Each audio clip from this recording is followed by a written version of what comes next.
சர்வதேச சுற்றுலா தலமான கன்னியாகுமரியில் கடல் நீர்மட்டம் தாழ்வு காரணமாக திருவள்ளுவர் சிலை மற்றும் விவேகானந்தர் மண்டபத்திற்கு இயக்கப்படும் பூம்புகார் கப்பல் போக்குவரத்து படகு சவாரி ரத்து செய்யப்பட்டுள்ளது. இது குறித்த கூடுதல் தகவல்களை நமது செய்தியாளர் சதீஷ் ராஜா வழங்க கேட்கலாம். சதீஷ் ராஜா, வணக்கம்.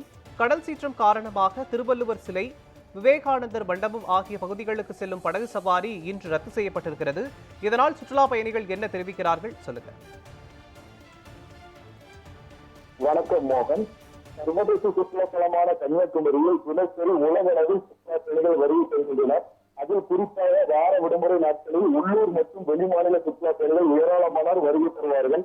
அந்த வகையில் இன்று வார விடுமுறை நாளான ஞாயிற்றுக்கிழமை அதிகாலை முதலில் சுற்றுலா பயணிகள் கூட்டம் அலைமோதியது.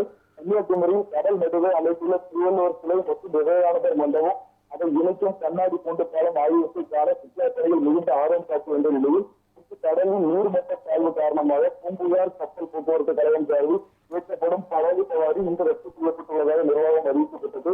இதனால் உள்ளூர் மற்றும் வெளி மாநிலத்தில் இருந்து வார விடுமுறை கொண்டாடுவதற்காக வந்த சுற்றுலா பயணிகள் மிகுந்த ஏற்றுமாற்றம் அடைந்த கடல் நடுவே அமைந்துள்ள திருவள்ளுவர் சிலை மற்றும் விவேகானந்தர் மண்டபத்தை இணைத்து புதிதாக கட்டப்பட்ட கண்ணாடி கூண்டு பாலத்தை சிறு குழந்தைகள் முதல் பெரியவர்கள் வரை மிகுந்த ஆர்வம் காட்டி வந்த நிலையில் தற்போது படகு சவாரி ரத்து செய்யப்பட்டுள்ளது என்ற அறிவிப்பு சுற்றுலா பயணிகளிடம் ஏமாற்றமாகவே உள்ளது.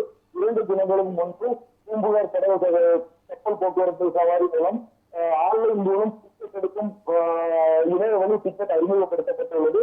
இணையவழி டிக்கெட் எடுத்த பயணிகளுக்கு டிக்கெட் பணமானது கொடுக்கப்பட்டுள்ளது. விவரங்களுக்கு நன்றி சதீஷ் ராஜா.